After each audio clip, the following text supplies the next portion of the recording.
Hello, my name is Kevin. I am a First Nations advocate with Dementia Australia.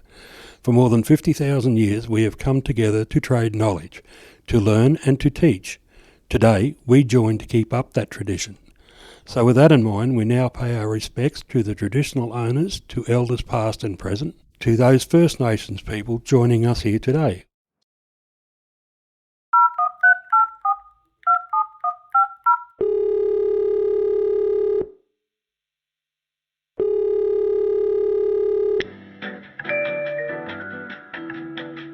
Your call is important to us.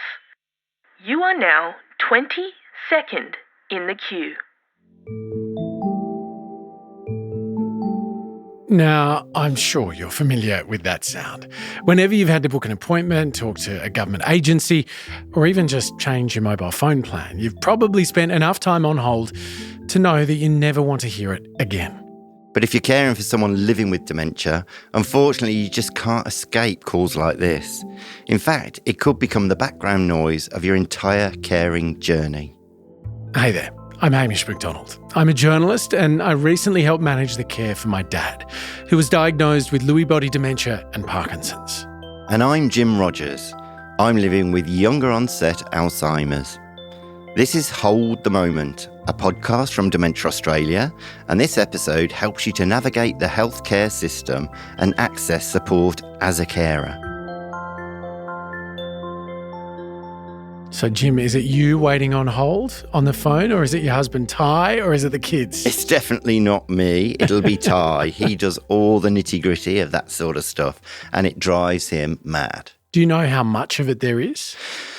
I know that he spends a lot of time, getting onto these things, and it can be quite frustrating. Takes a lot of patience. Fortunately, he has that. I don't. So if it was me, I'd just hang up. Sounds like he's the man for the job. I mean, you can get caught up between aged care, MyGov, My Aged Care. You can be dealing with geriatricians, GPs. I mean, there's a kind of whole ecosystem of numbers that you might need to be calling. Yeah, it's a total minefield. You need to be very organised, and somebody's got to do it. So you need to know who's going to do that for you. What sort of systems did you have in place, Haim, for this sort of thing? We actually downsized Dad's life as much as possible, which was That's smart. A lot of admin at first, but we kind of culled the additional bank accounts that he didn't need so that it was all in one place. We obviously moved Dad into residential care, which meant that we could get rid of all the bills, for example, that were attached to the house. We had mail redirected. We just did anything we could to simplify the arrangements. I mean, there was still a heck of I was forever paying bills or dealing with That is great advice for people. But it was actually really worthwhile. I mean, even still, I'd need to call Dad and say, I've got to log into this thing. They're going to send a one-time passcode to your phone. Can you read the PIN from your phone? And that was always a nightmare. I'd always have to go and get a carer to go into his room. And, these systems are not set up for these sorts of situations. But you do find workarounds, and simplification is key. Yeah, sounds smart. Experience vlog. So my mum we had to inquire about getting a reassessment for ACAT. This is Nick. He's caring for his mum, who's living with Alzheimer's. He spent so much time navigating the healthcare and dementia support system that he started tracking his own journey with it. Haven't heard anything, so I called yesterday on the 20th of March. What you're hearing now are snippets of the video diaries that Nick's recorded since taking on carer duties. Yeah, again, just another one of those frustrations where you hear about this when you're sort of like, look, I thought we were following the process. You've got to get on the phone again, talk to more people and work out how to... There is so much information. Like that was an absolute... It was really valuable, but it was just like a landslide of information. And I can just see... Nick's in his early 30s and he's pretty young compared to most carers. And as an engineer, he's about as tech-savvy as they come.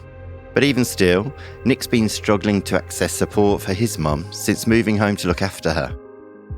I suppose Mum's condition was manageable, and it was really about start ticking the boxes, going through My Aged Care, getting assessed, working out what supported home services might look like, and from that, it just sort of kept evolving. And I think the more I reflect on it, is there wasn't a single part of it where it was like I was a carer, or all of a sudden you're helping with getting dressed, or you're helping with personal care. It's just little things over time when all of a sudden you're like, oh my God, look at all the things that I'm doing.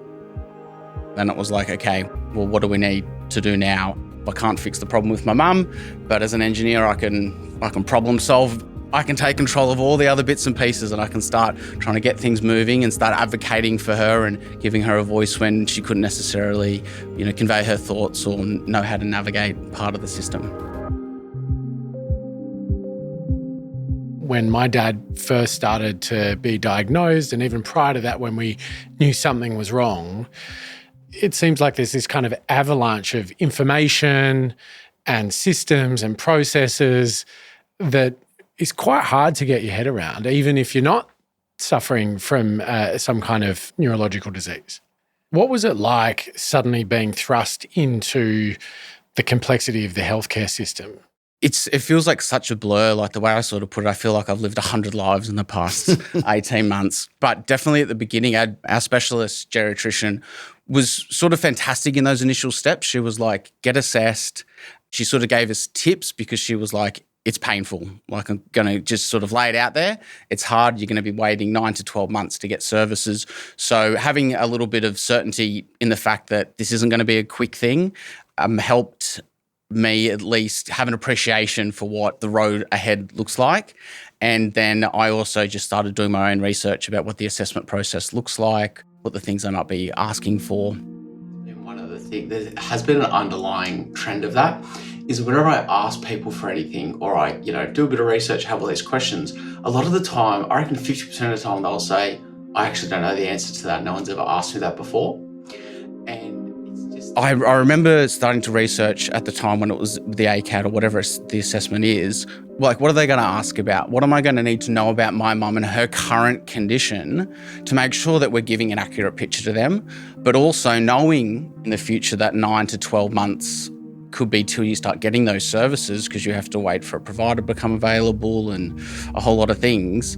We also needed to make sure that by the time that comes, we're going to have either enough funding or the right services coming in. How easy would it be to navigate all of this if you weren't particularly digitally literate? I don't know how people do it.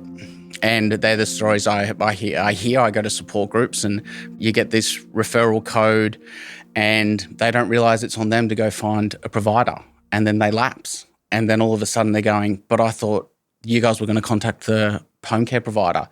And then you get put on wait lists because if you do fully managed packages, then they need to have their own carers and they're all understaffed. There isn't enough services, especially in rural and regional Australia. I went down the self-managed route, which saves me a certain percentage of fee, but I take on all the responsibility. A lot of people struggle to handle that, and put in that effort, and it must have took a lot of your time. Fortunately, you're that sort of very organised individual that could do it, but a lot of people can't. I know, and I think that's the real challenging thing that we're going to have to, as a government, as a nation, solve, is how do we make this easier for people to get those services? And I did a presentation to one of my support groups on self-managed, and at the end of it, I put this sort of slide. I said, these are all the digital skills and skills that I've used, and everyone just said, like, not possible. Not possible. And, I just think there's a really big divide and a big gap we're going to have to somehow solve to get people to be able to do this with little or no, or have choice in how they navigate the system.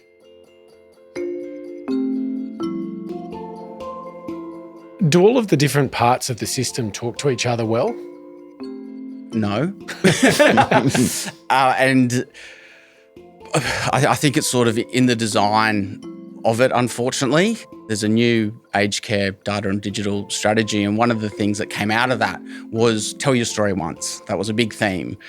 I experienced it recently at the hospital when I told my story 10 times in 3 days. They just don't have it. Like, where is that information? And the question I sort of thought to myself when we went to hospital, I'm like, where is my mum's story?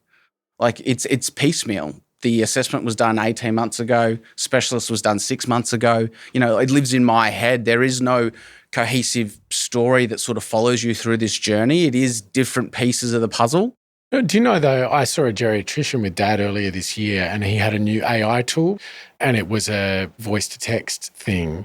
But the AI tool actually generated a document version of Dad's story. It was quite incredible, and I actually found, as the person supporting him, it was very useful because I could then share that with my siblings. And a reference to... Yeah, and say, look, this is where things are at. This is what the geriatrician's saying about, the near future. Maybe familiarise yourself with this, and if you have questions, now's the time to kind of dive into that. It was a really good because and not valuable only thing to in have. your position, going to all those appointments, but for yourself to relay it to siblings and other people, it's draining. You've got to keep going over it, and it's very hard to remember everything and pull the whole thing together. Well, I definitely feel that even my recounting of the story changes depending on how I'm feeling on the day. Of course. What's going on in your life. And those tools, they're really powerful. Like I remember, and definitely one of the other things is getting copies of reports and keeping like that Bible as live as you can and keeping hard copies of things. Obviously, I do it digitally. But all of a sudden, when there is a crisis, you don't have any of the information and you've got to start remembering, it just adds to the stress and the overall turbulence of going through that experience because you just can't get it. One of the first things that has to happen when you're in the carer or support role is that you have to do the legal stuff that enables you to do that. There's enduring power of guardianship, enduring power of attorney. What is that? How does that happen? And how complex is that? We were a little bit lucky, I suppose you could say. My mum, before a diagnosis, had just happened to set up the enduring guardianship and enduring power of attorney. And the way I sort of put it is the enduring guardianship is about decisions about life and power of attorney about financial decisions. On that, I recently had an experience where it turns out our power of attorney, which we've had for 2 years, wasn't operational because of one of the clauses. And I got told that from the bank. I was gobsmacked. I was like, I've had this document. I've given it to people. No one's told me this. That's crazy. I had to get, then another GP appointment, another letter that's got to get written. The other thing just on, being an authorised representative, I think is such an undervalued piece of the puzzle. It's sort of the one thing I learnt was any system, government, organisation, just become an authorised representative on it. Like I myself have a My Aged Care number and I have direct access to my mum's account as a support network.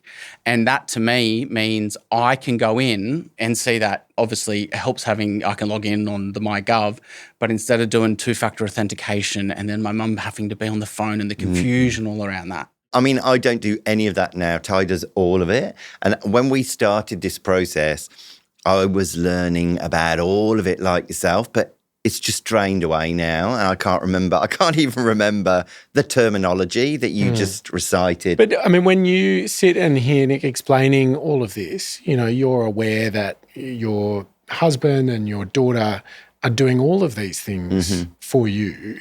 How does that feel? How does it sound to you when you're hearing the level of detail and complexity that's involved?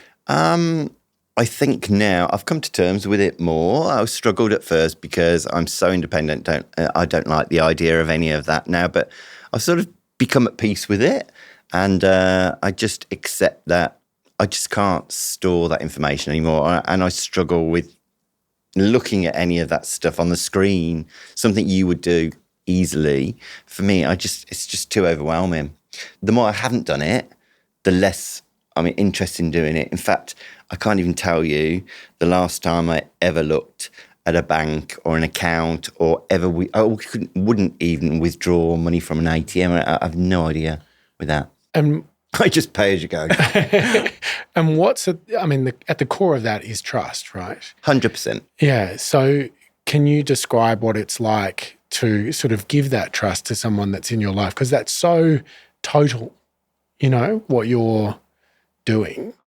I'm so fortunate that I would trust them with my life anyway. I have no qualms at all. 100%. I know they have my best interests at heart. So I'm very at peace with that. But it would be awful if you had a tumultuous type of relationship where you weren't so relaxed with the person that was going to be in charge of you.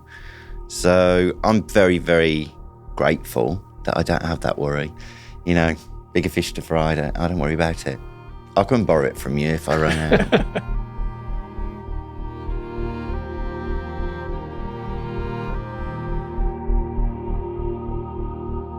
So, Nick, it sounds like you're trying to come at this as an engineer. You're very sensible and thoughtful, obviously, about processes and timelines. But this is also your mum that we're talking about. It's an emotional experience. How do you balance the emotion with the responsibility side of caring?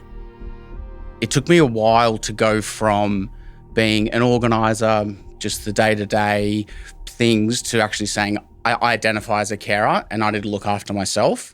So I reached out through the Carer Gateway to seek counselling services through them. And, you know, I thought they were going to sit down. I was like, I don't want strategies. I don't want to sit down and you tell me I'll do these things. And I remember this one counsellor sat down and said, these are all the things I can do. And one of them was, I can just sit here and listen. And, you know, every fortnight or whenever we had the appointments, no matter how much could be going on, and I'm so busy with organising and caring, those sessions were so important just to sit down, unload on an impartial party and have some of my thoughts reflected back and help me process some of what I was going through. And Dementia Australia also offers counselling services. So we will put links to both of those resources in our episode notes. But Nick, what was the impact of that counselling for you? How did it help? People listening might be in your situation. They might have so much on their plate that they don't necessarily feel like it's an immediate priority. I feel like it just freed up the mental and emotional state to keep going. Really, for me, just having that person there, having that hour that was just for me. I'd always leave like I'd released a burden and then I could reset and I could get back on with whatever disaster you're trying to solve at that day, week, month. And Nick, you're also very young as a carer. You're in your 30s. How does being a carer impact your social life? When I was sort of going through this, I was getting counselling and I was going to support groups.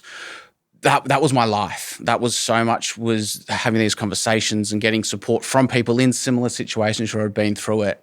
And I would obviously keep my friends up to date when I'd saw them. But for me personally, I almost sort of said, I'll give you the update, but I just want us to be friends. I want me to be 30 again. And I don't need to be reliving it every time I saw them. And I was just trying to find other avenues and other areas for me to get that emotional support. What top tips would you recommend were put in place to help people in your position who've got to take control and help somebody who's now diagnosed? Oh, so many. I think there's probably a few key ones. I think always ask questions, always be thinking ahead, and you're the expert in the care of your loved one or the person you're caring for. And a lot of the time, from my experience, you'll have someone come in and they'll do an assessment that takes half an hour. And that might not necessarily capture some of the things that you might want, or you might not understand what services they can offer. So always asking the question about, you know, what else can we get? What else can we get in the home to really sort of tease out? They might not capture some of the things that have been discussed in that little half an hour assessment. The other big one is, again, different for everyone, but try and keep a record of who you're talking to and the dates and the people. And a dedicated book just for this. Yeah, and I call my mum's file the Bible, and everything. You've got one too. I've got one.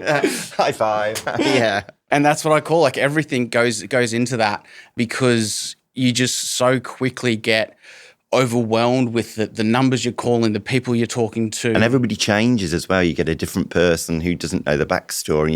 You're constantly reviewing everything that's happened. How do you articulate what that function is and what that role is when you're helping your mum interact with the health system? I don't really know how I'd term it, but what I used to sort of say to my mum, I was like, Mum, you just focus on living, and I'll sort out all the administrative burden. Obviously communicated a lot during our sessions with our specialist, and they helped us maybe identify future needs. And, you know, when things were getting more difficult at home, there were just times I had to have those conversations with my mum, and I was like, this is about helping you, but it's also about helping me, because, what we're really trying to do is keep you here at home as long as possible. So sometimes I had to sort of just almost ask her, can you please accept more help, because it's going to help me and we can keep in this situation. If you look back on the whole experience now, what have you learned about caring? That it's hard. Every time I look back on it, that I go, oh yeah, God, I forgot about that. That was silly, or I can't believe that thing happened.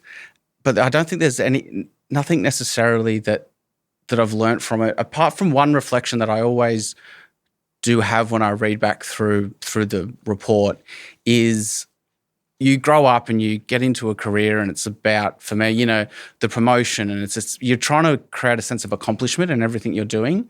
And I found that when I went to a caring role, and I'm trying to do all these things, but you never had that sense of accomplishment, because it's just the next thing. It's this never-ending list of things that you have to go through. And to me, that was, at the time, it was so disheartening. And it's something, whenever I look back on it, I just remember thinking, you get to the thing and you almost want someone to call you and go, hey, good job, you got your package, And also a little bit of that is that, that's usually the role of your mom, that would be there for you to go, hey, mom, this is where I'm at. But instead, sadly, that's taken away from you, and that role, as we discussed, has been reversed now. And so you miss out on that a little bit. Definitely. Like, when I was working, my mum would be like, how's the boss going? How's the project going? You would have those conversations, and then all of a sudden it's almost that part of life we're conditioned to sort of just evaporates, and you just get stuck in this big mess of things you need to do with no end point, with what is really diminishing returns at the end of the day, sadly, with my mum, with her quite quick decline.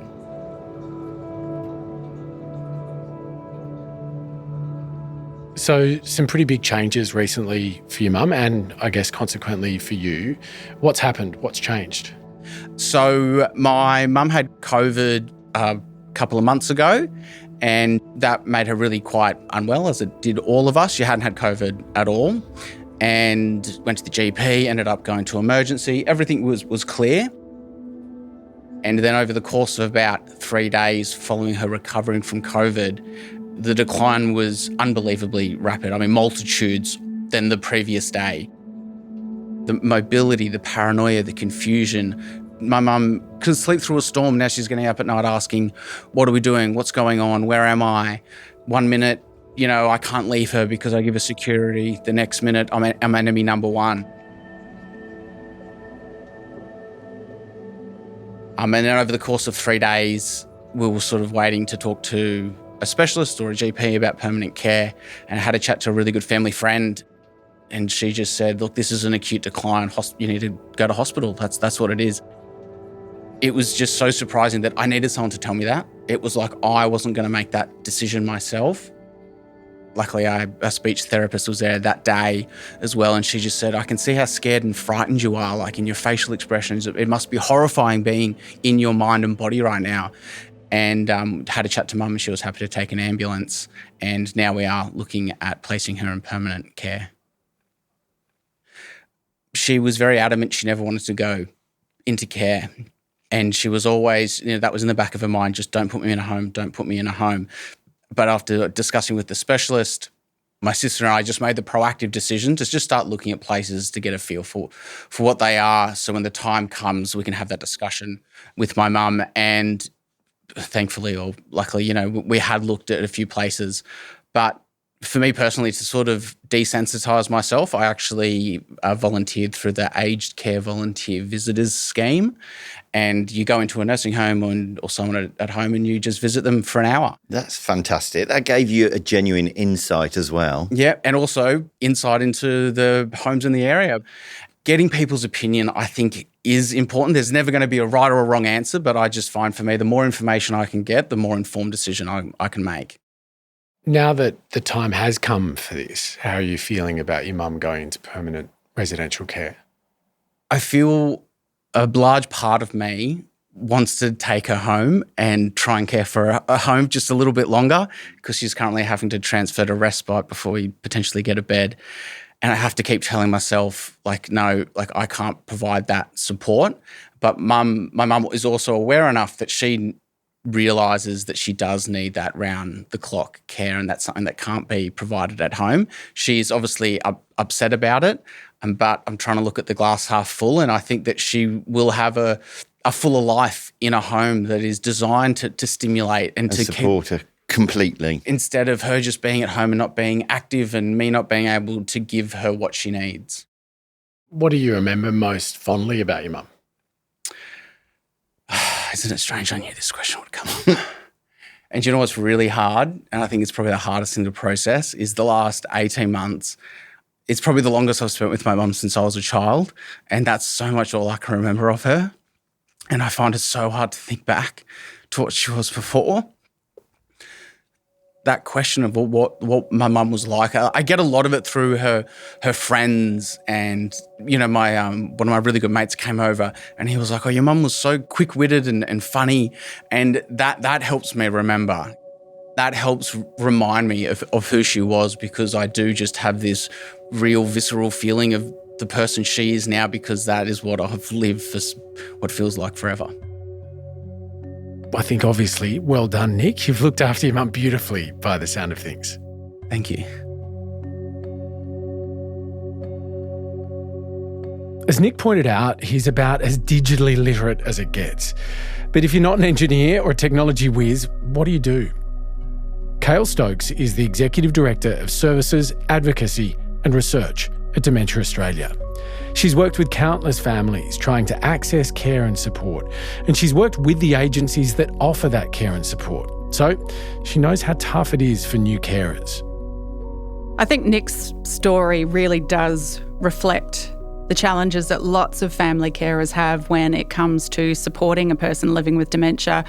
We've spoken to thousands of carers over the last few years, and the fundamental challenges that they experience tend to be the same, which is not knowing what they should even be looking for, not knowing what services are out there that are available for people that are living with dementia, not knowing whether services are general or more specific to people living with dementia. We hear all these sorts of stories, and unfortunately we've still got a long way to go before we have a really integrated system that allows people to move through healthcare, disability, aged care in a seamless way. It's sort of the holy grail of service provision, but we've got a long way to go. It strikes me, though, that the reason why someone might have reached a point of diagnosis is that they're struggling with things. And so suddenly someone that is finding it hard to make decisions or hard to plan or is having difficulty processing things in front of them is being presented with the biggest wave of decisions and new information that they might have experienced in some time. Is there any way around that? You're absolutely right, Hamish. We do tend to hear from people, particularly when there's a point of crisis. And a lot of the work that Dementia Australia is doing is trying to work with people to preempt those, or avoid those crises altogether. So having a much more planned conversation around what's going to happen, the sorts of conversations that, Jim, you've been talking about in previous episodes, where it's around understanding the trajectory of dementia, what sort of challenges might come up, but also knowing who to talk to at the times where things do escalate or change in a more sudden way, because we know that does happen as part of a dementia trajectory. It's not a steady trajectory. It's got spikes and changes that can occur pretty quickly. That's so right. I think it's really difficult when you come to terms with somebody becoming a carer, or even to look at yourself as a carer. Even Ty said on the way here today, he still doesn't consider himself to be my carer. And I said, well, you do care for me, and it's care and support. So it's a segue in, isn't it? It is. Yeah, it is. And I think, it does take people a little while to adjust to that. And, that can also be reflected in the way that people engage with each other as well. So there's that shift in dynamic or shift in communication that can be really awkward at the beginning and challenging to have that sort of conversation where you're ultimately responsible for somebody else. Not to be too boring about it, but what's the shopping list of platforms and gateways and services that you're going to hear about if you're going through this now and you're maybe at the start of the journey? Probably the first port of call is talking to your healthcare professional, so your GP, around the changes that you're experiencing. They may or may not refer you to a specialist, and that could be a neurologist, a geriatrician, a psychogeriatrician, some kind of specialist that has dementia in their specialisation, and that can be part of a hospital system. It might be a private practice. So getting a formal diagnosis through those means can be really important. And then often we do hear that people can live pretty well at home before they need any formal support services. So it might be that accessing post-diagnostic support programs like the ones that Dementia Australia has can be useful for planning and thinking about the future. But often there is a sustained period of time where people can live independently and continue to do the things that they've been doing. Where care needs do start to change, depending on the age of the person, and I hate the phrase care recipient, but depending on the age of the person, it might be that someone has to apply for supports through the National Disability Insurance Scheme. So there is an assessment process that they go through to access those supports. If they're over the age of 65, then they would be directed to My Aged Care, which is the federal government platform for all aged care services, whether they're delivered in the home or in a residential care setting.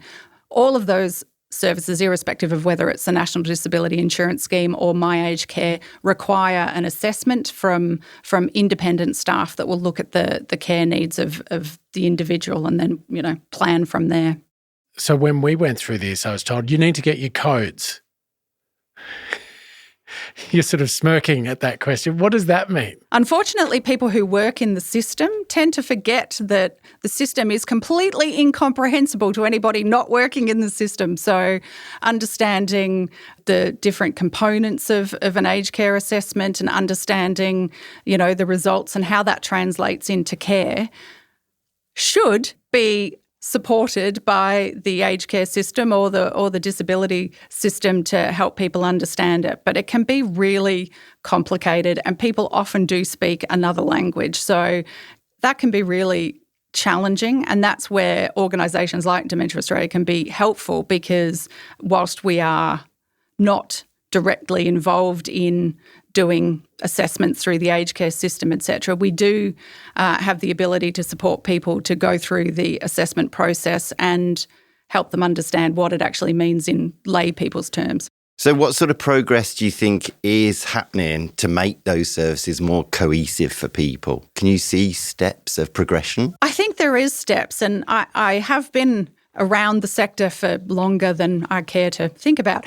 And it's slow. And, often people talk to me about the fact that, they've been trying to see change for a long time, and their time's running out, right? And they want to see change. And it is really slow, because we're talking about legislative systems that have to talk to each other. The Department of Health and Aged Care does have a reform branch that's looking at all of the different aged care reforms, including how legislation harmonises, I think is the word they use, with other parts of the system, including healthcare, hospitals, disability. But, it's slow going. Just from a personal point, from my experience, it is so lonely. You're so isolated once you get that diagnosis, because you just don't know where to begin. I think what Dementia Australia provides, I think you're in it, so you forget how amazing it is. And from what I've seen, it is just such a fantastic crutch for people to lean on, even to be advised to come and be soothed by our podcast, which gives you so many tidbits and so much info. Yeah. Those things are so invaluable to anybody who's moving into that care situation, who feels very lonely. Yeah. And Nick and other carers talked about, just the amount of information they try to absorb in understanding their caring role and what they need to do. And he was fortunate that his geriatrician was well informed about the system and able to provide some initial guidance. But lots of people don't necessarily have that, or they have conversations where it's like, well, you've got a diagnosis of dementia. We'll see you when you need formal care, and good luck. Exactly. And there's so much more that can be done in that, So good. intervening period. On that, when I get approached and asked questions about it, I'm always encouraging people to sort of get help and guidance and assistance early. But a lot of the feedback is, well, we'll cross that bridge when we come to it. There's a kind of feeling that unless we're right in the worst of it, we're just kind of hands off for now. Is there a time that's right to start seeking some of this assistance? Having conversations as early as possible, even if they are uncomfortable and a bit, squirmy, is important because it can take the heat off at times where there are decisions to be made. And, family carers will often talk about their reassurance in having conversations earlier, because even if care needs change and a person with dementia can't be part of the conversation in the way that they used to, the family members feel that they've got a good sense of what that person wanted because they've spoken to them about it, as opposed to guessing and thinking, I hope that's what they would have wanted if they were able to talk about it. Kaele, thank you very much. Thank you. That's such great advice. Thanks for coming in. Thank you.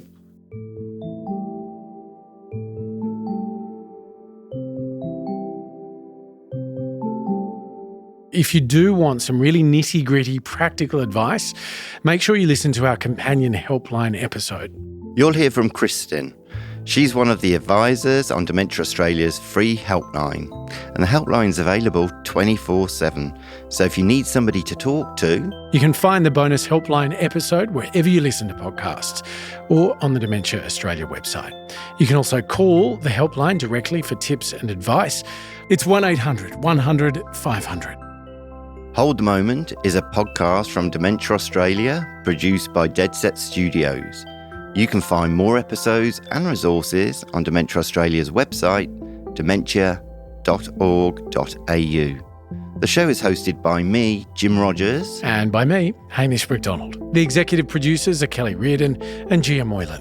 The producers are Madeline Hawcroft and Liam Riordan. Production manager is Ann Chesterman. Sound design by Ryan Pemberton. A special thanks to the whole team at Dementia Australia and to everyone who shared their stories on this podcast.